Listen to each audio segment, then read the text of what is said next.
বন্ধুরা, welcome back. আমরা আবার ফিরে এলাম কম্পিউটার হার্ডওয়্যারে আমরা chipset, north bridge, south beach এইগুলো গত সপ্তাহে শেষ পড়িয়েছি। আজকে তারই একটা কন্টিনিউশন পার্ট হবে। কিছু কিছু জিনিস, কিছু কিছু পয়েন্ট, কিছু কিছু information north bridge, south beach এবং টোটাল চিপসেটের উপর জেনে রাখা উচিত কম্পিউটার হার্ডওয়্যারের কাজের ক্ষেত্রে, সেইগুলোই আজকে তোমাদের জানাবো। তো জানার আগে বলে রাখি, আমাদের ভিডিওগুলো লাইক করো, শেয়ার করো, আর যাদের সাবস্ক্রাইব করা নেই সাবস্ক্রাইব করো, যাতে সঠিক সময় তোমরা আমাদের কম্পিউটার বেসিক্স এবং হার্ডওয়্যারের ওপর ভিডিওগুলো পেতে পারো। তো চলো শুরু করা যাক আজকে তার কন্টিনিউশন পার্ট আগের দিনের। আমাদের যখন কম্পিউটার কাজ করি তখন কি হয় না, অনেক কিছু ব্যাকগ্রাউন্ডে চলে যেগুলো হয়তো আমরা জানি না বা খেয়ালও রাখি না। অনেক সময় হয় না, যেমন আমরা কোনো কিছু কাজ করছি, ব্যাকগ্রাউন্ডে আর একটা কিছু কাজ হচ্ছে, সেটার সম্বন্ধে আমাদের কোনো নলেজ নেই, ইনফরমেশান নেই এবং আমরা জানিও না। আমরা আমাদের কাজটা করে বেরিয়ে গেলাম, এক্সেলে কোনো ডাটা এন্ট্রি করলাম, করে সেভ করে সেটাকে বেরিয়ে গেলাম, বা প্রিন্ট করে সেটাকে বেরিয়ে গেলাম, এরকম পাওয়ার পয়েন্টে কোনো কাজ করলাম, কাজটা করে বেরিয়ে গেলাম। কিন্তু ব্যাকগ্রাউন্ডে সেই কাজটা করার জন্য কম্পিউটার মাদারবোর্ডে, কম্পিউটার চিপসেটে কি কাজ ঘটে থাকে ব্যাকগ্রাউন্ডে, সেগুলো একটু জাস্ট তোমাদের ইনফরমেশান দিয়ে রাখবো জানার জন্য। কারণ যখন কম্পিউটার হার্ডওয়্যারের কোনো চেঞ্জ হবে, রিপ্লেসমেন্ট হবে, মাদারবোর্ড হোক, প্রসেসর হোক, র্যাম হোক, যেটাই হোক, এই ইনফরমেশানগুলো আশা করি কাজে লাগবে। আশা করি বললাম এই কারণে যে অনেক সময় কি হয়, ইনফরমেশানগুলো পুরনো যেটা পাল্টাচ্ছি আমরা, আর নতুন যেটা আমরা ওটাকে ওখানে রিপ্লেস করব, কিছু ইনফরমেশান থাকে যেগুলো ম্যাচ করে কিনা দেখে নিতে হয়, না হলে সেটা সাপোর্ট করে না। তো সেই সবই ইনফরমেশান যেগুলো ব্যাকগ্রাউন্ডে কাজ করে চলেছে, সেগুলো তোমাদের জেনে রাখবো। যেমন দেখুন, আমরা যখন মাদারবোর্ড কম্পিউটারে কাজ করে, এখানে দেখা যাবে ডিফারেন্ট কন্ট্রোলার ফাংশন করে, বিভিন্ন রকমের কন্ট্রোলার আছে, সেগুলো ফাংশন করে চিপসেটের সঙ্গে, north bridge, south beach, processor, তাদের সঙ্গে এগুলো সমান তালে একটা টিম আকারে টিমে, যেমন একটা ফুটবল টিম বা ক্রিকেট টিমে 11 জন প্লেয়ার হয় এবং প্রত্যেকের নিজস্ব ভূমিকা আছে। মেন ফাস্ট বোলার বা ওপেনিং ব্যাটসম্যান, তারা তাদের সঙ্গে বাকিরাও সমান গুরুত্বপূর্ণ। ঠিক এখানেও ঠিক তেমনি, যে চিপসেট বলো যখন কাজ করবে north bridge, south beach, processor, তার সঙ্গে প্যারালালি আর কি জিনিস কাজ করে যায় বা কাজ হয়, সেগুলোই আমরা ওয়ান বাই ওয়ান দেখে নেব। তো প্রথম হচ্ছে এলপিসি ব্রিজ। এলপিসি ব্রিজটা কি না, it provides a data and control part to the super IO and FWH firmware hub which provides access to BIOS flash storage. এই এলপিসি ব্রিজটা এবার কী করে না, ডাটা পাথটা এবং কন্ট্রোল পাথটা কার সঙ্গে না, সুপার আইও এবং ফার্মওয়্যার হাব এফডব্লিউএইচ, এটা বায়োস ফ্ল্যাশ স্টোরেজটাকে অ্যাক্সেস করতে যেটা সাহায্য লাগে। ঠিক আছে, মানে এরকম নয় যেটা আমরা এতদিন যেটা পড়াচ্ছিলাম, নর্থ ব্রিজের সঙ্গে বায়োস বা সাউথ ব্রিজের সঙ্গে বায়োস বা প্রসেসরের সঙ্গে বায়োস, এই যে কানেকশানগুলো হবে, মানে ডাটা আদান প্রদান হবে, তার ব্যাকগ্রাউন্ডে প্রত্যেককে একজন করে থাকবে যে এই কাজগুলো দেখবে, সেটাই এটা একটা। 2 নম্বর কি, SPI bus. It is a simple serial bus mostly used for FWH. FWH মানে এইটা একটা সিরিয়াল বাস। এই মানে ডাটাগুলো এরকম সিরিয়ালি যাবে, যেরকমই ডাটা হোক, ডাটাগুলো এরকম সিরিয়ালি যাবে। আর প্যারালাল হলে কি হবে না, ডাটাগুলো প্যারালালি যাবে।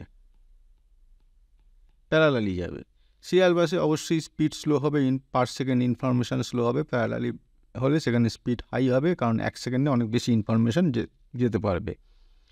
তারপরে ধরো এসএম বাসটা কি না, it is use to communicate with other devices on the motherboard, for example system temperature sensor, fan controllers.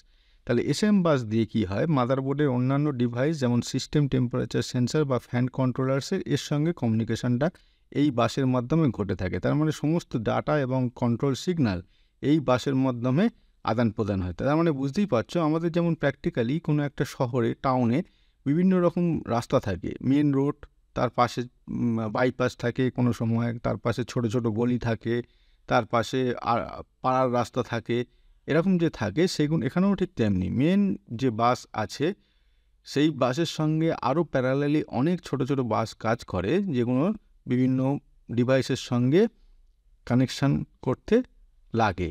এখানে যেমন সিস্টেম টেম্পারেচার সেন্সার আর ফ্যান কন্ট্রোলার্স। তারপরে ধরো ডিএমএ কন্ট্রোলার। ডিএমএ কন্ট্রোলারটা কি? DMA controller allows ISA LPC devices to directly access the main memory without needing help from the CPU. এই DMA কন্ট্রোলারটাকে কী করতে সাহায্য করে না, সিপিইউর সাহায্য ছাড়া মেন মেমোরি ডাইরেক্টলি অ্যাক্সেস করতে সাহায্য করে। তার মানে এর সাহায্যে কোনো যদি কেউ মেন মেমোরিতে অ্যাক্সেস করতে চায় তাহলে ডিএমএ কন্ট্রোলার সেটা করিয়ে দেয় এই আইএসএ আর এলপিসি ডিভাইসেসের মাধ্যমে। Interrupt controllers. The interrupt controller provides a mechanism for attach devices to get attention from the CPU.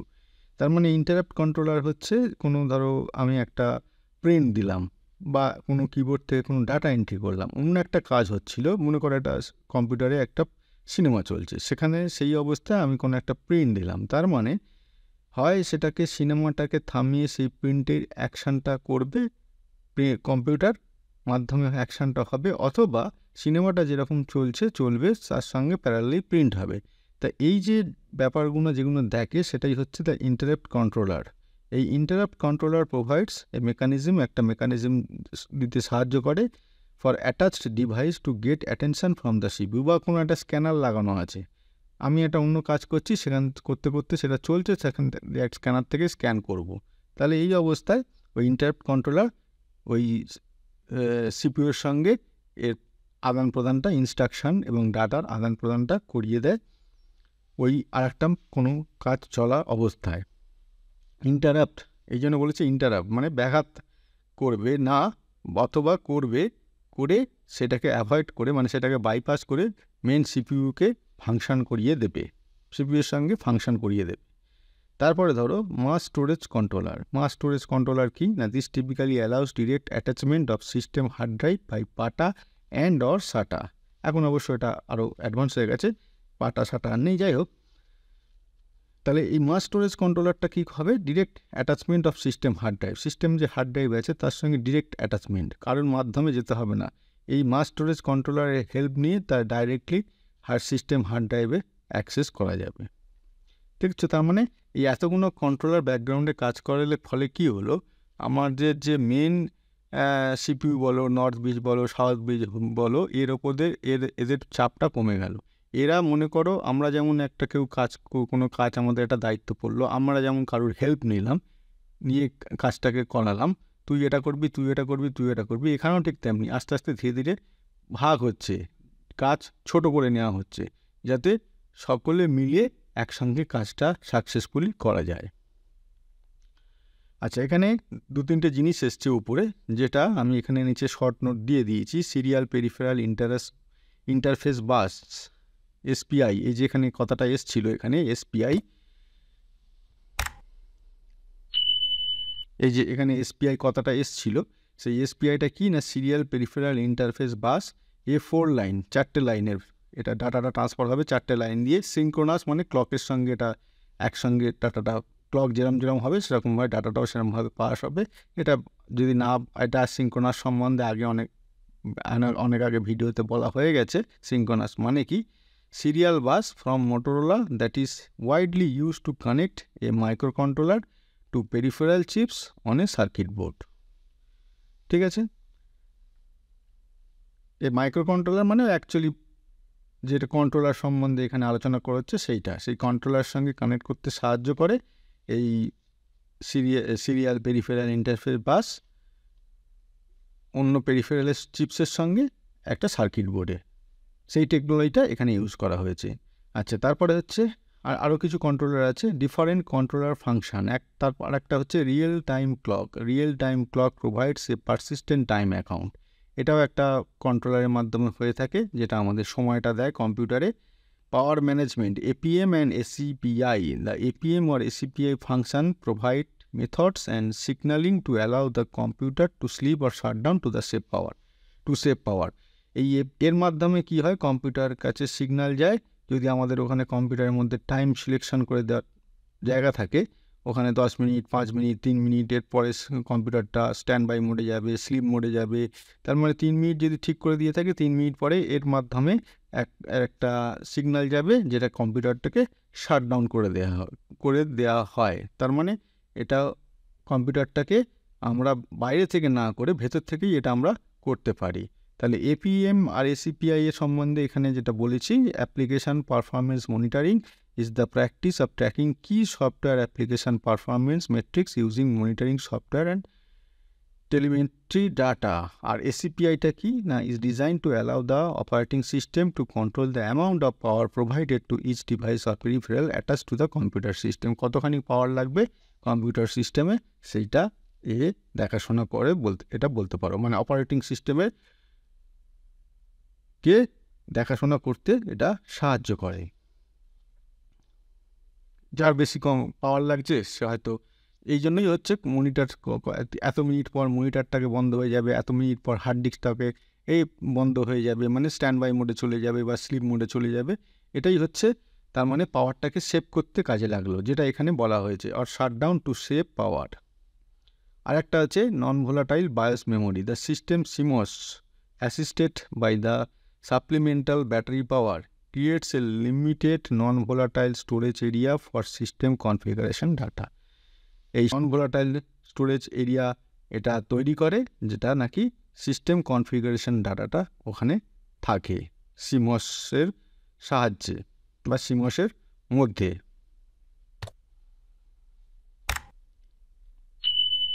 যেটা আমরা বায়োসে চেঞ্জ করি, সেই বায়োসে চেঞ্জ সেটা তো ব্যাটারির মাধ্যমে ব্যাকআপ থাকে, নন ভোলাটাইল না তো ইনফরমেশানগুলো যদি চেঞ্জ হয়ে যায়, পাওয়ার চলে গেলে কম্পিউটারে বায়োসে যেটা তোমাদের আগে পড়িয়েছি, সেই ডাটাগুলো চেঞ্জ হয়ে গেলে আবার কম্পিউটারটা নতুনভাবে শুরু হবে, নতুন সব কিছু খুঁজতে চেষ্টা করবে। তো আমরা যে ফাইনাল যে কনফিগারেশনটা কম্পিউটারে সেভ করি বায়োসে, সেই বায়োসের কম্পিউটারে যাতে ডাটাটা সেভ থাকে সেই জন্য এই ব্যাটারি পাওয়ারের মাধ্যমে এটা করা হয়ে থাকে, যেটা এই সিস্টেম কনফিগারেশন ডাটা বায়োসের মধ্যে সেটা স্টোর থাকে। ঠিক আছে, তো এইগুলো হচ্ছে ডিফারেন্ট কন্ট্রোলার আমাদের কাজ করে processor, north bridge, south bridge চিপসেটের প্যারালালি সঙ্গে সঙ্গে। এরপরে আসবো এই নর্থ বিচ, সাউথ বিচ আগের যে বিষয়টা পড়িয়েছি বা এখন যেগুলো বলে গেলাম সেগুলোর একটা ব্রিফ ওভারভিউ সেটা দেবো। তাহলে কি না এগুলো আগে বলেছি, তবু একটা সামারি করে তোমাদের সামনে তুলে ধরেছি যাতে একটা ছোট স্লাইডে তোমাদের বুঝতে সুবিধা হয়। The north bridge and south bridge chipset architecture is design to optimize the performance and functionality of a motherboard by allowing the CPU and other devices to communicate with each other quickly and efficiently. North beach এবং south beach কী করতে সাহায্য করে, সিপিউর সঙ্গে আদার যে যত device আছে internally এবং externally সেগুলোকে যোগাযোগ স্থাপন করিয়ে দেয়, তাদের মধ্যে কাজ করতে সাহায্য করে। তার ফলে প্রত্যেকটা পার্টস, প্রত্যেকটা ডিভাইস ইন্টারনাল হোক এক্সটার্নাল হোক ঠিকঠাক ফাংশন করতে পারে।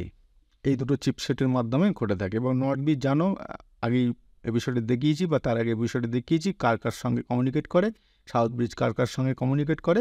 তো এগুলো এই দুটো চিপসেট করতে সাহায্য করে।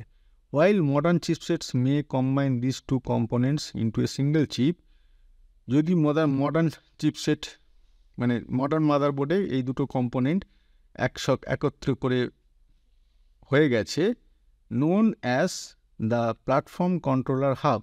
ওই নর্থ বিচ সাউথ বিচ একসঙ্গে করে মিলিয়ে যেটাকে বলা হচ্ছে the platform controller hub PCH. This allows for more efficient communication between the components and that can lead to improved performance or power efficiency.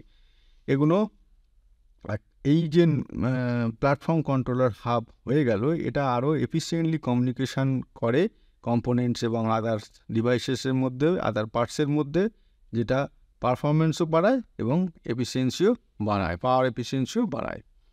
But the basic principles of North Beach and South Beach architecture continue to play an important role in motherboard design and performance optimization.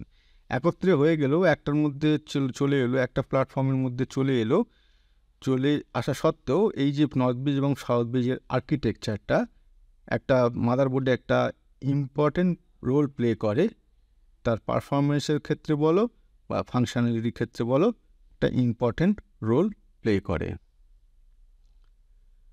ঠিক আছে, এবার আমরা তোমাদের যে জিনিসটা দেখাবো দুটো important socket, যেটা খুব পপুলার, যেখানে সেই সকেট জানো পার্টিকুলার কোনো একটা সকেট, তার সঙ্গে পার্টিকুলার সেই প্রসেসর কিছু তার সঙ্গে যা প্রসেসর সেখানে ম্যাচ করবে, এই দুটোর মধ্যে রিলেশন আছে, কোন সকেটের সঙ্গে কোন প্রসেসর ম্যাচ করবে। এরকমই দুটো সকেট হচ্ছে LGA 2066 আর LGA 1200। এই দুটো সকেট সম্বন্ধে আমরা জানবো এবং সেই সকেটের সঙ্গে কোন কোন প্রসেসর ম্যাচ করে এবং কি ফাংশন করে বা কি তাদের ফিচার্স, সেইগুলো আমরা দেখব। Intel currently has two main processor socket types for high-end desktop. কি না ওই বললাম LGA 2066 and LGA 1200. Each socket type requires a different chipset to support the CPU and provide the necessary functionality for the motherboard. প্রত্যেকটা সকেটের জন্য কিন্তু chipset আলাদা আলাদা হবে এবং কেন আলাদা আলাদা হবে না, প্রসেসরকে সাপোর্ট করতে হবে তো চিপসেট দিয়ে, এবং তার জন্য যে ফাংশনালিটি প্রয়োজন সেইটাও মাদারবোর্ডের কাজ করাতে গেলে সেটাও কিন্তু আলাদা আলাদা হবে।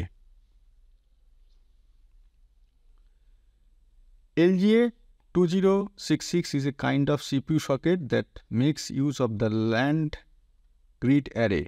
এই যে সিপিউটা যেটা লাগাবে, প্রসেসরটা যেটা লাগাবে, সেটা এই ল্যান্ড গ্রিড অ্যারে LGA টেকনোলজির ওপর তৈরি, মানে মাউন্টিং সারফেস। ঠিক আছে, ইট হ্যাজ 2066 কন্ট্যাক্ট পিনস, তার মানে কন্ট্যাক্ট পিন সকেটের যে কন্ট্যাক্ট, আমি পরবর্তীকালে আমরা ছবি দেখাচ্ছি একটু পরেই, কন্ট্যাক্ট পিন আছে কত 2066 number for contacting with the bottom interface of its compatible CPUs, also known as socket R4 or socket 2066, was first released in June 2017.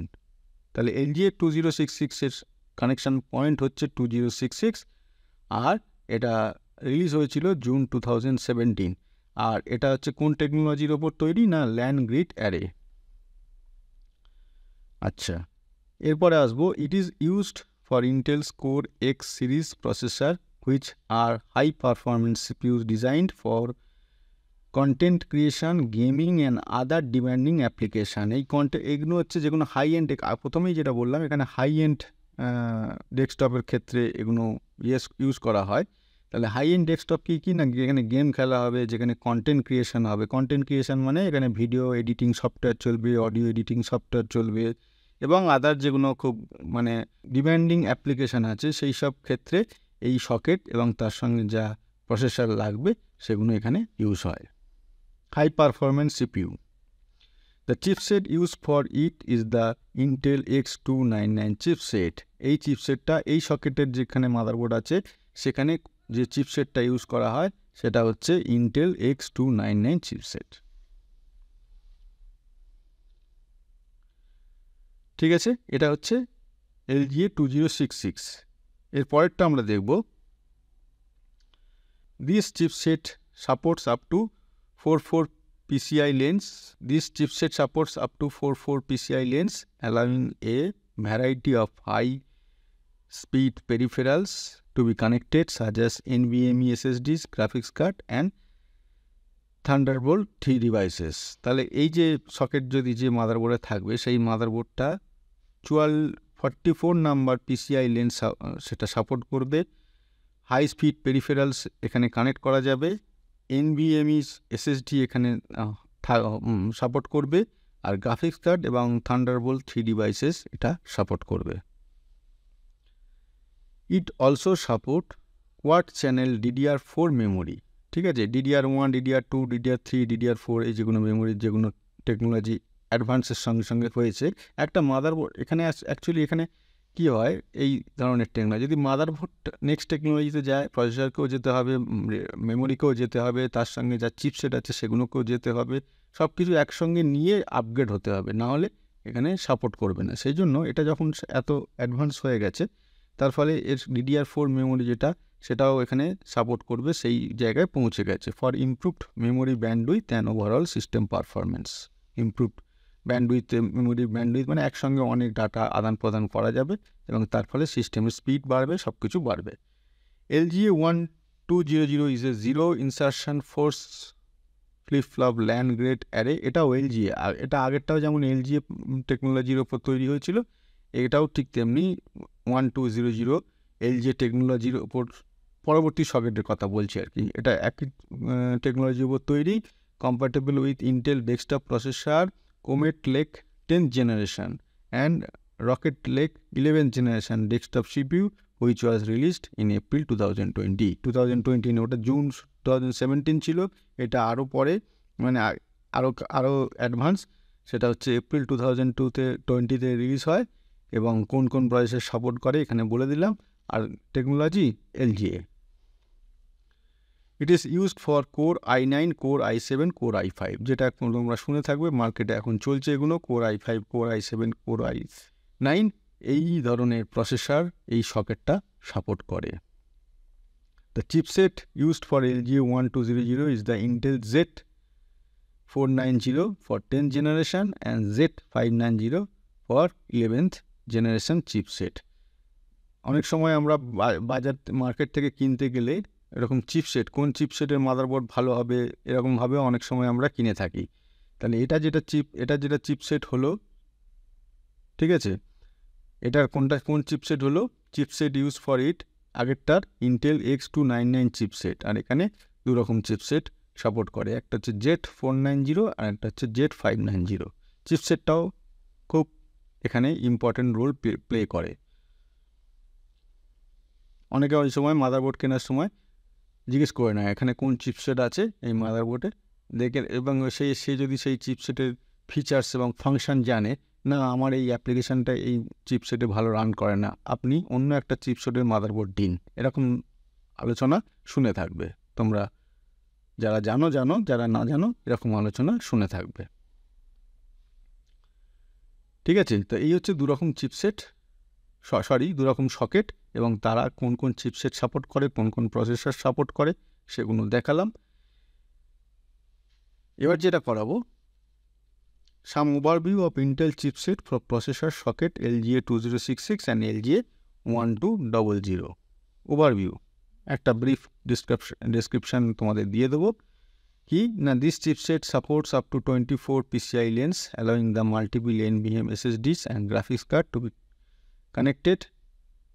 কোন চিপসেট সাপোর্ট করে একটু আগেই দেখিয়েছি, Z590 PCI যে স্লটটা ইউজ হয় তার ভার্সান হচ্ছে PCI 4.0, ব্যান্ডউইথ হচ্ছে এটা, enhance overall system performance. LGA 2066 sockets is designed for high-end workstation and content creation, যেটা আগেই বলেছি। LGA 1200 socket is designed for gaming, mainstream desktop builds। বুঝতেই পারছো, ছোটো ছোটো করে পয়েন্টের মাধ্যমে এই দুটো সকেটের সম্বন্ধে ইনফরমেশানগুলো তোমাদের কাছে তুলে ধরছি। Both sockets have their own chipsets offering a range of features and capabilities to suit the needs of different user. দুটো সকেটই তারা নিজের চিপসেট ইউজ করে, দেখলে তোমরা এখানে চিপসেটগুলো আলাদা, দুটো সকেটের ক্ষেত্রে একটা সকেটের ক্ষেত্রে একরকম আর একটা সকেটের ক্ষেত্রে একরকম, এবং এই চিপসেটের ফিচার্সের রেঞ্জও অনেক বেশি এবং অনেক বেশি কেপেবল ডিফারেন্ট ফাংশন করতে।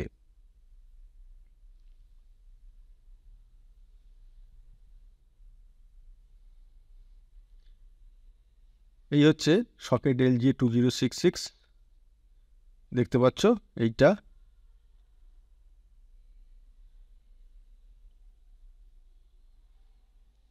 এবং সেইটা প্রসেসর লাগানো থাকলে কীরকম ছবিটা হয় LGA 2066 সকেটে, তার ছবি। এর ওপর অবশ্যই ফ্যান এখানে লাগবে, এখানে তো ফ্যান তো অবশ্যই লাগাতে হবে, নাহলে এটা কুলিং হবে না। এটা জাস্ট ফ্যান ছাড়া ছবিটা দেখিয়েছি, সকেট এবং তার সঙ্গে প্রসেসর লাগালে কীরকম হয়।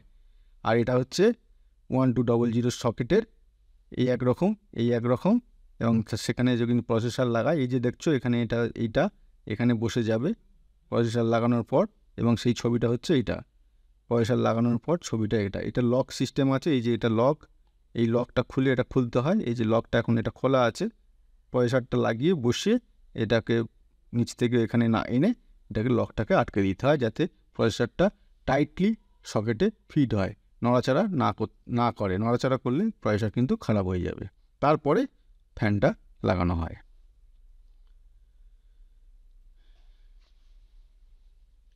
এটাই সবচেয়ে লেটেস্ট এই সকেটগুলো। সেই জন্য এই সকেট দুটো সম্বন্ধে এবং সেই সকেটের সঙ্গে কী চিপসেট সাপোর্ট করে, কী প্রসেসর সাপোর্ট করে, তাদের আলাদা আলাদা কী ফিচার্স, ফাংশান, সেগুলো খুব ছোট ছোট পয়েন্টে ভাগ করে তোমাদের সামনে তুলে ধরলাম, যাতে তোমরা ওই সকেট সম্বন্ধে ছোট ছোট মেন ইনফরমেশানগুলো তোমরা জেনে রাখতে পারো, শিখে রাখতে পারো, যাতে হার্ডওয়্যারে কাজ করার সময় তোমাদের অসুবিধে না হয়। তো ঠিক আছে, আজকে এই পর্যন্তই, এর বেশি আর এগোচ্ছি না। পরের দিন আবার এর কন্টিনিউয়েশন পার্ট যেটা আছে সেইটা নিয়ে তোমাদের কাছে ফিরে আসবো। তো আজকে এই পর্যন্ত বন্ধুরা, থ্যাংক ইউ।